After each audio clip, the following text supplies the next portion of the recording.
Olá a todas e todas, bem-vindas e bem-vindos a mais um vídeo direcionado à disciplina de Sociologia Jurídica.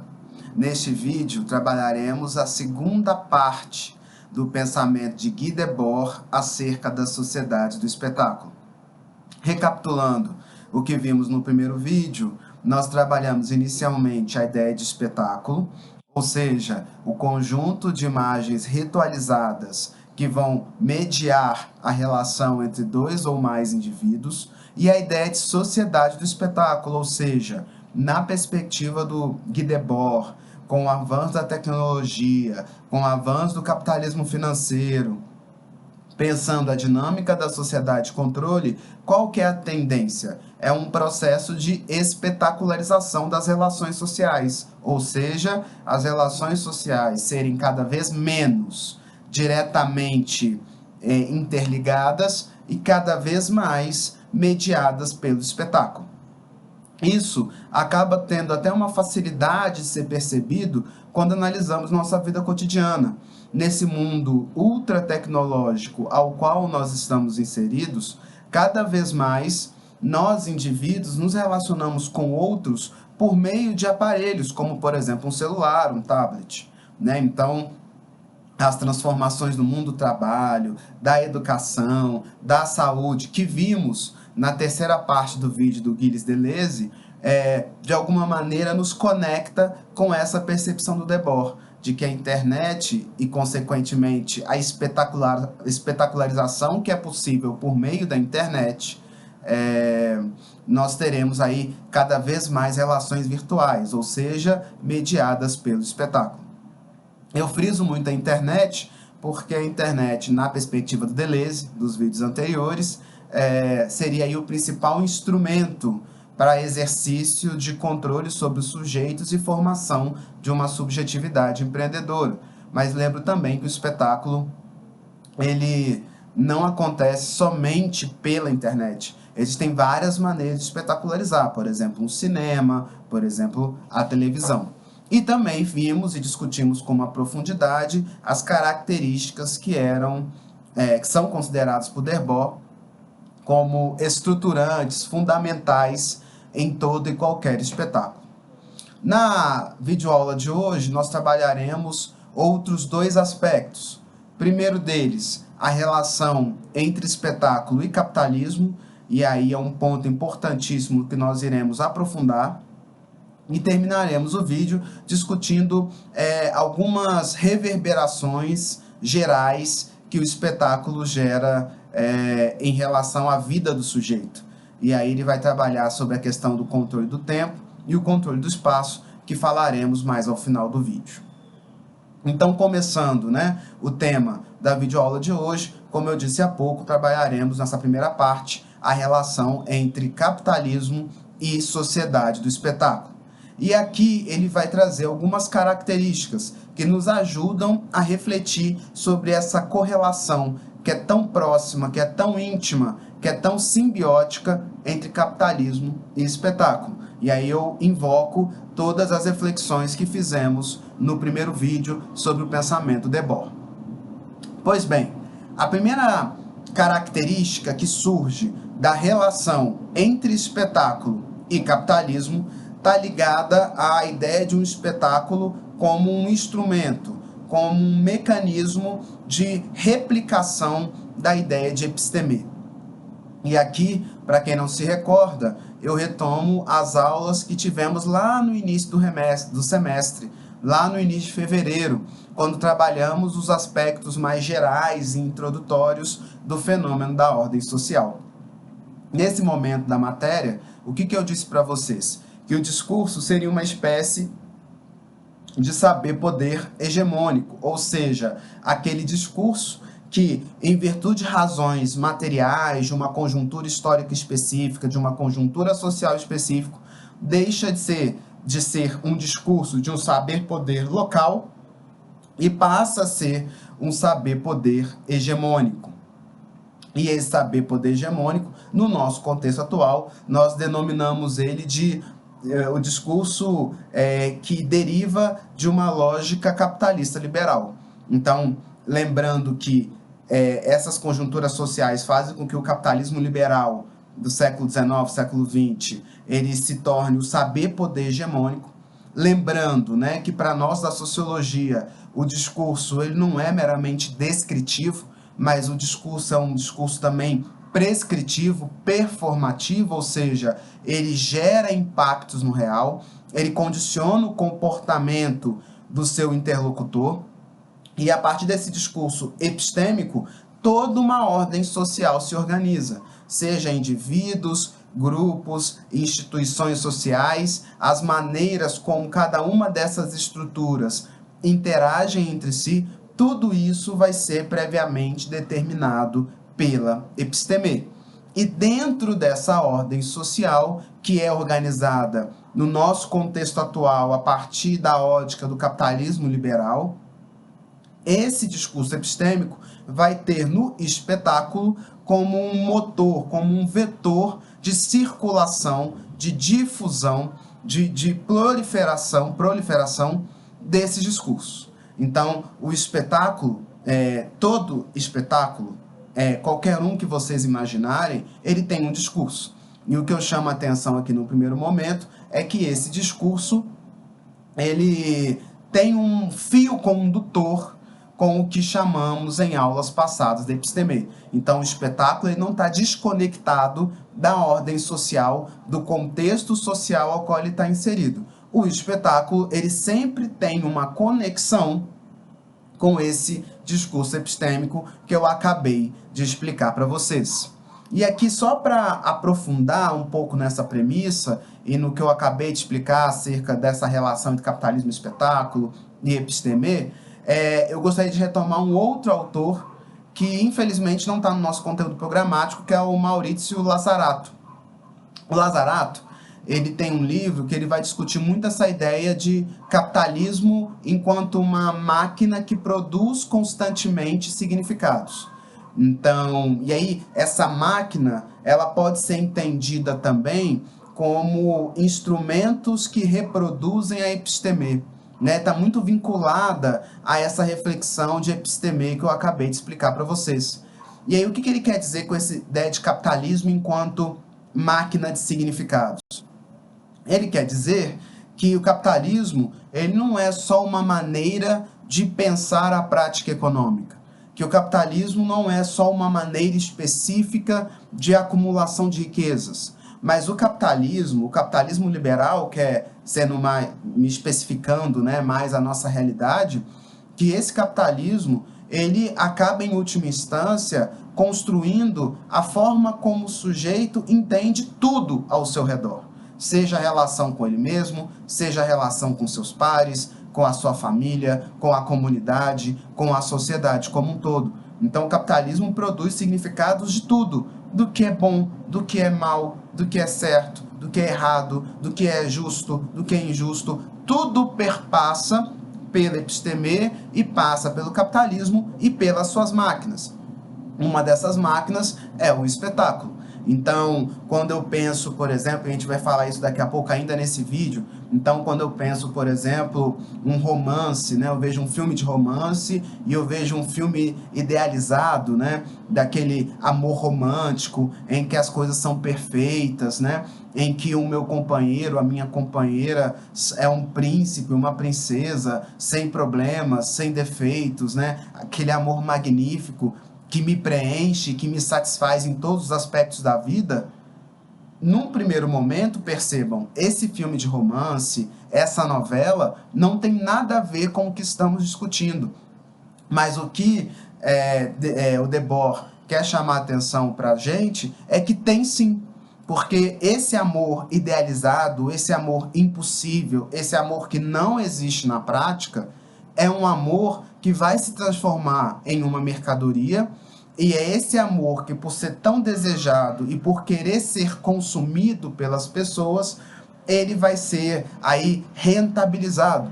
E isso pode ser rentabilizado de inúmeras formas, seja produzindo novos filmes, seja produzindo livros de autoajuda, seja, por exemplo, adoecendo pessoas e fazendo com que essas pessoas consumam medicamentos. Então percebam que toda uma máquina econômica ela se opera e ela está alinhada com outras esferas da vida. E tudo isso é possível porque o capitalismo está a todo momento produzindo significados. Então, a maneira como interpretamos a realidade, a maneira como entendemos a nossa realidade, ela não é aleatória. Ela está vinculada a esse discurso epistêmico, a essa ideia do Lazarato, do capitalismo como máquina de produção de significados. Então, isso é muito importante. Para quê? Para que a gente entenda, então, o papel do espetáculo. Então, quando eu penso, por exemplo, uma rede social que baseia-se em imagens, como, por exemplo, um Instagram. Então, o Instagram ali, ele está construindo uma idealização em vários níveis. Eu não preciso falar necessariamente em dinheiro para fazer uma espetacularização da vida rentabilizável. Então, quem utiliza com frequência o Instagram sabe disso, que o Instagram, ele, por meio do seu ritual, por meio do seu conjunto de imagens ritualizadas que media a relação entre o usuário e o dono de um determinado perfil, sabe que ali idealiza-se um corpo, idealiza-se um estilo de vida, idealiza-se um relacionamento, idealiza-se um grupo de amigos, idealiza-se, enfim, qualquer coisa que ali é demonstrado, uma casa, tudo ali que é demonstrado, de alguma maneira é romantizado, de alguma maneira é idealizado e estimula por parte do usuário, de quem assiste, consumir aquele estilo de vida, consumir, ter um corpo parecido, fazer a mesma viagem, ter o mesmo estilo de vida. Então percebam que aí essa rentabilização faz parte desse processo. E é por essa razão que nós entendemos, então, que o espetáculo é um vetor, é um instrumento, é um dispositivo poderosíssimo de reprodução dos valores epistêmicos, sejam eles diretamente, explicitamente econômicos ou não. E aí esse ou não seria transmitir valores que não são abertamente econômicos, que não estão diretamente vinculados com a economia, mas que no momento posterior podem ter um valor econômico, podem ser mercantilizados, podem ser rentabilizados. Essa então seria a nossa primeira característica. A segunda característica que surge da aproximação entre espetáculo e capitalismo está ligado ao que o Debord vai chamar de alienação do espectador. Primeiramente, para entendermos bem essa segunda característica, o que seria alienação? Alienação aqui seria no sentido de naturalizar, normalizar uma visão de mundo, uma perspectiva, uma forma de vida, uma situação social e etc., que, na verdade, é uma construção. É naturalizar, é normalizar algo que, originalmente, é uma construção social. E qual que é o impacto disso? Porque quando encaramos algo, um processo, um objeto, uma situação, uma condição, quando encaramos isso de uma maneira naturalizada, ela se normaliza e automaticamente inibe o indivíduo que está nessa posição de questionar essa situação, de renunciar a essa situação, de se insubordinar a essa situação. Então, se eu, por exemplo, se eu estou em uma situação de vulnerabilidade social, se eu estou numa situação de miserabilidade, e eu acredito que isso é natural, que isso faz parte, que é desse jeito mesmo e não tem o que fazer, se eu incorporo essa visão, automaticamente, o que vai acontecer? Eu não irei me sentir estimulado a questionar essa realidade. Afinal, é assim mesmo, eu sou pobre porque tinha que ser assim mesmo, não tenho o que fazer, logo eu não vou questionar, eu não vou reivindicar. Agora, se eu entendo que eu sou pobre, que eu estou em uma situação de vulnerabilidade, eu sou uma situação de subalternidade, não porque tem que ser assim, mas porque um jogo de relações de poder me colocou nesse lugar, percebam que aí fica evidente que é um fenômeno social, que é uma construção social. E aquilo que é percebido como uma construção social pode ser desconstruído. Então, a minha postura tende a ser mais ativa do que quando eu me vinculo a uma perspectiva naturalizante de alguma situação social. Então, a essência de um processo de alienação está ligada exatamente a isso, essa naturalização. E essa naturalização que leva a um conformismo, que leva a uma ausência de questionamento, que leva, consequentemente, também a uma abordagem superficial do fenômeno. Então, tudo isso aí, percebam, são características que estão envoltas a esse fenômeno de alienação. E como que se aplica a ideia de alienação, de naturalização, de não questionamento, num contexto de espetáculo? Porque, e aí eu volto no vídeo anterior, né? Eu disse para vocês da característica da visualidade. E lá, quando eu falei da característica da visualidade, o que eu disse? Que o espetáculo atiça e estimula muito o sentido da visão, porque a partir da estimulação do sentido da visão, eu posso colocar o sujeito em uma postura passiva, uma postura assujeitada, meramente contemplativa, não crítica, não reflexiva. Essa característica se vincula, então, aqui à alienação. O que eu posso dizer para vocês? Que estar exposto constantemente ao espetáculo é também estar exposto constantemente em uma situação de passividade. E essa passividade produz uma subjetividade. Afinal, também retomando o conteúdo antigo, quando estamos diante de uma relação de poder, estamos também diante de um processo de condicionamento de subjetividades.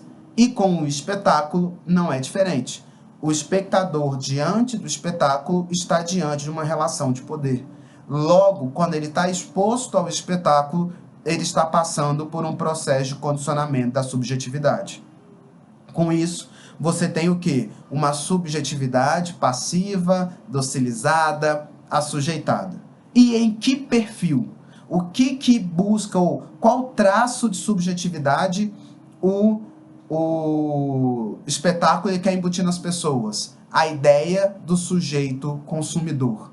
E aqui entra um sujeito alienado pelo espetáculo, é um sujeito que reduz a sua existência a uma postura de consumidor. Percebam que para esses autores, seja o Deleuze, seja o Debord, ou mesmo Michel Foucault, dentre outros, a vida ela é uma potência. O que eu quero dizer com isso? A vida ela pode ser uma multiplicidade de formas de existir. Não existe uma única forma de existir, mas existem inúmeras formas de existir. E aí o sujeito ele precisa ter essa criatividade para poder definir, para poder construir com uma autonomia maior a própria vida. O espetáculo, a nossa sociedade, ela quer fazer o quê? Ela quer conter essa criatividade. Ela quer conter a potência que pode ser a vida. E aí essa contenção, pensando na ótica do espetáculo, ela se dá como? Ela se dá fazendo com que o sujeito reduza a sua existência ao status de mero consumidor. Ou dizendo de outra maneira, a exposição contínua ao espetáculo faz com que o sujeito se torne meramente um consumidor, ou uma pessoa que reduz a sua vida a desejar consumir algo, a desejar consumir alguma coisa, a desejar consumir uma experiência de vida, a desejar a consumir um estilo de vida ou uma forma de existir que não é a sua, desvalorizando a própria e desejando a do outro. É o que o Instagram faz, né? Então o Instagram, caso nós não tenhamos aí o devido cuidado, a gente acaba por desejar, por querer consumir, por querer existir como uma outra pessoa, né? Como um digital influencer, que seria aí uma das profissões da nossa modernidade líquida. Então essa seria uma segunda grande característica que está ligada à alienação do espectador. No texto, o que o Debord diz, né? Que vinculado a essa característica, existe uma tentativa constante do espetáculo de tentar minar, de tentar destruir o livre-arbítrio do sujeito. Então o espetáculo, digamos assim, é o grande inimigo da autonomia, da independência, da autonomia da vontade, né? Ele quer a todo momento condicionar. fazer com que a existência individual se reduza a um ato de consumir e, de alguma maneira, também ser consumido, né? É o que o Zygmunt Bauman vai defender no livro Vida para Consumo. Então, essa seria a segunda característica. E vinculada a essa segunda característica, nós temos a terceira característica, que é um braço dessa segunda, que está ligada ao fetichismo da mercadoria. Então, a terceira característica, para o Debord, vem de uma observação de que o sujeito que tem essa subjetividade reduzida à ideia de consumo, logo vai produzir uma relação fetichista com a mercadoria. O que seria isso? Fetichismo da mercadoria. Começando por partes. Primeiro, pelo termo fetichismo. Esse termo fetichismo vem do francês, e numa tradução do termo francês para o brasileiro, eu poderia dizer que o fetiche, numa tradução mais literal, seria algo como um feitiço. Ou seja, quando a gente pensa, por exemplo, em termos de psicanálise, o fetiche, ou fetichismo, ele não está vinculado só, ou ele não se restringe a um fenômeno, a um âmbito da vida sexual. Esqueçam isso. O fetiche está ligado a uma maneira específica de se relacionar com um determinado objeto. Seja no campo sexual, estritamente, né, sexual ou não. Mas quando eu falo em fetiche, eu estou me referindo a uma maneira específica de se relacionar com o objeto. E que relação é essa? Que relação pode ser considerada como uma relação fetichista? É uma relação de simbiose, ou em outras palavras, é quando o sujeito enxerga no objeto condição fundamental para a própria existência. Ou, dizendo de outra maneira, é quando o sujeito enxerga o objeto como algo fundamental para ele existir. Sem possuir aquele objeto, sem apropriar-se de um determinado objeto, ele não consegue pensar a própria existência. A existência fica sem sentido, a existência se torna inviável, a existência se torna insuportável.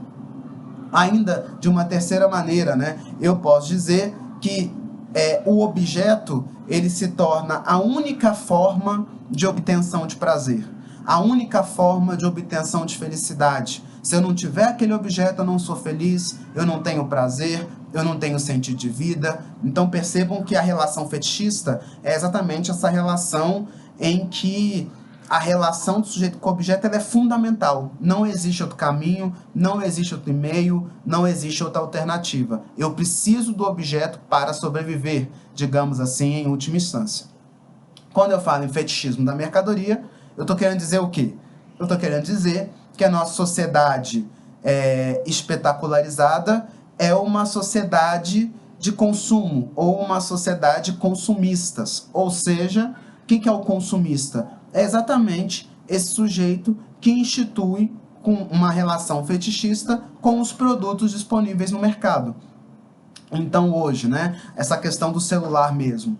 Então, grande parte de nós da sociedade temos uma relação fetichista com o celular.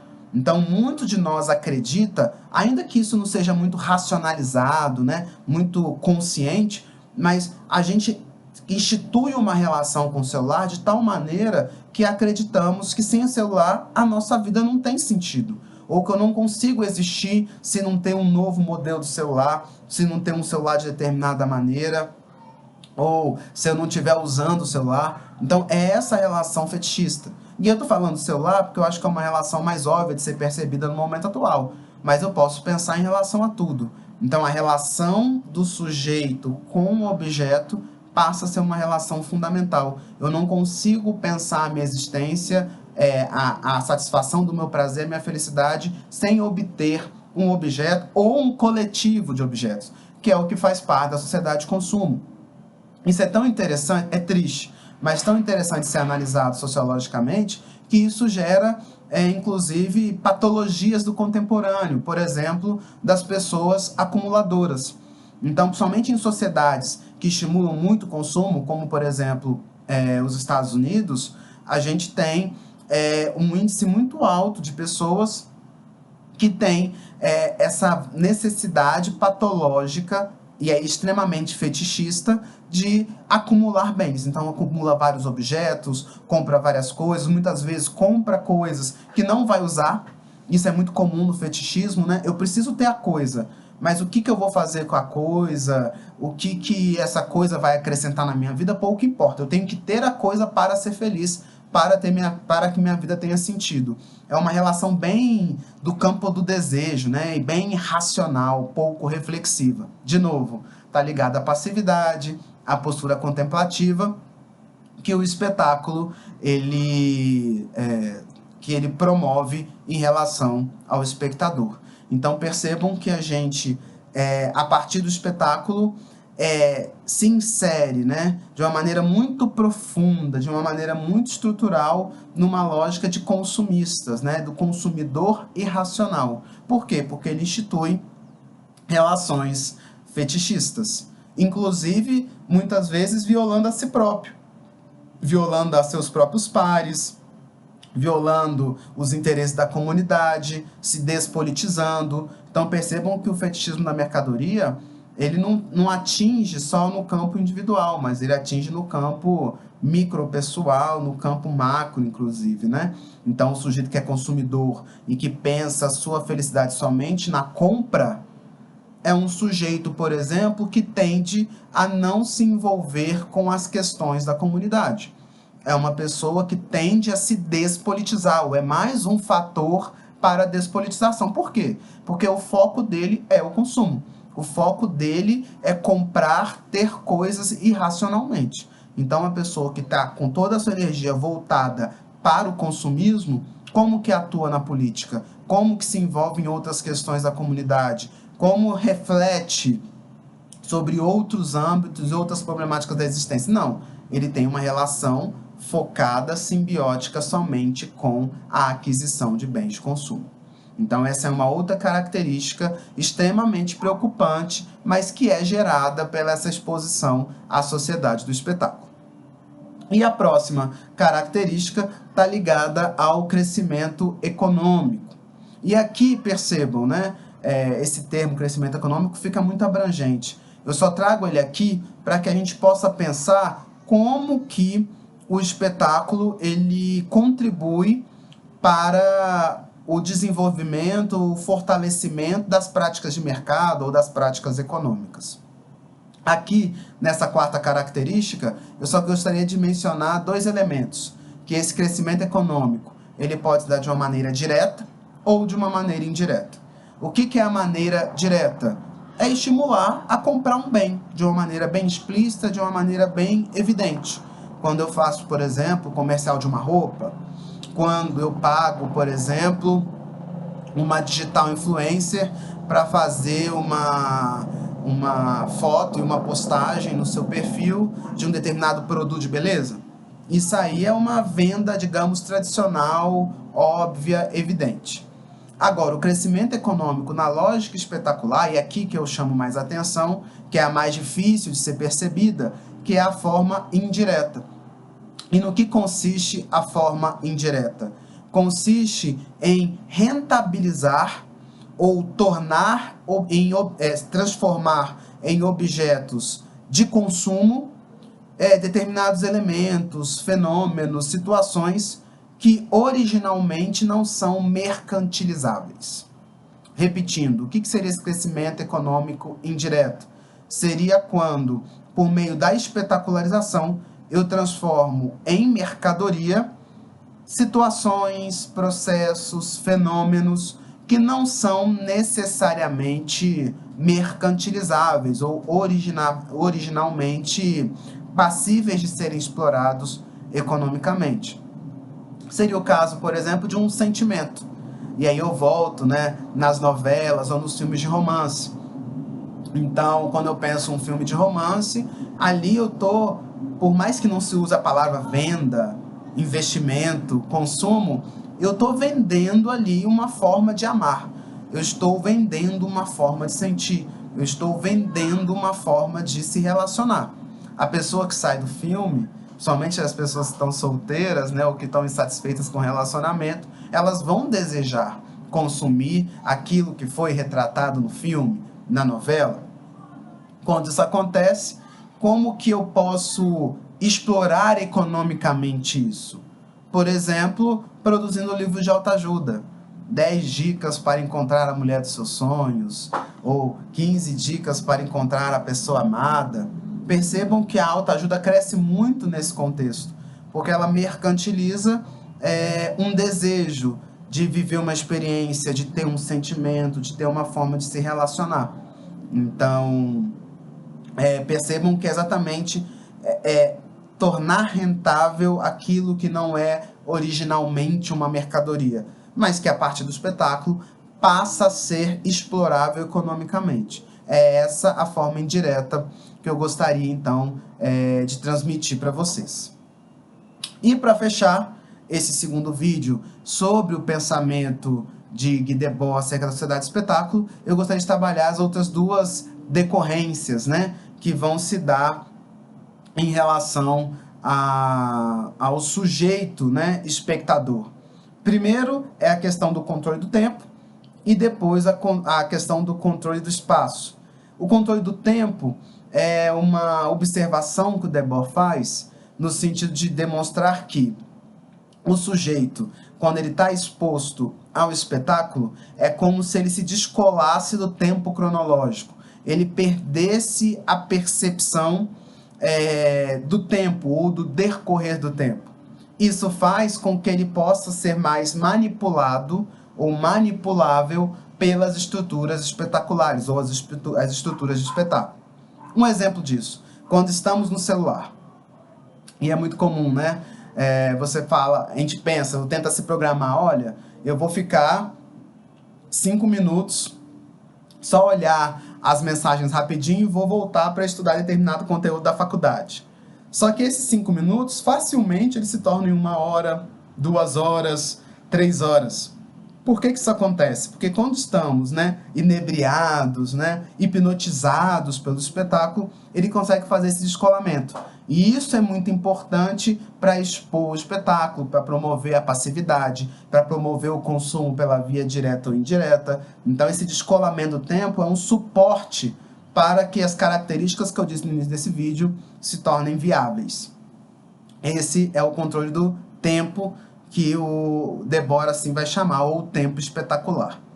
E a segunda decorrência, eu fecho o vídeo com isso, está relacionada ao controle do espaço, ou um descolamento também dentro de uma ideia geopolítica de local, regional e global. Tentando dizer de uma outra maneira, quando pensamos, por exemplo, o fenômeno da globalização, a gente percebe que essa ideia de cultura local, cultura regional, cultura global, essas divisões, essas marcas, elas vão se tornando cada vez mais precárias. Por quê? Porque a globalização fez com que um estilo de vida se tornasse global. Esse estilo de vida, ao se tornar global, ele acaba eliminando, negando, impedindo o desenvolvimento da cultura local e regional. Tentando dar um exemplo para tornar isso mais evidente. Quando a gente pensa hoje, a partir da segunda metade do século XX, a profusão, a difusão da cultura norte-americana, né? Também conhecida como American Way of Life.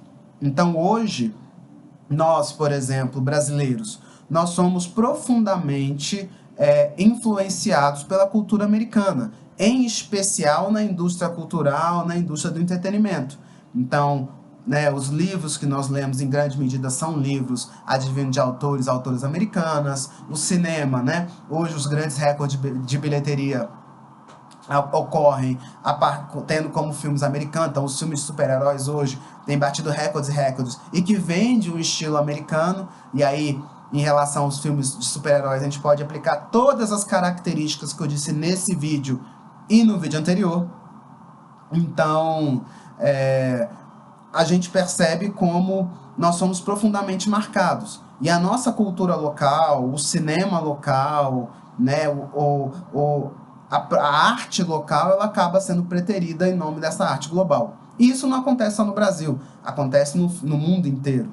Então, quando eu penso de novo, um filme de super-heróis, ele é recorde de bilheterias no Brasil, na Rússia, na China, no Japão, na Indonésia, no Alasca. Então, aonde tiver globalização, você vai ter aí uma difusão de uma cultura que busca se globalizar.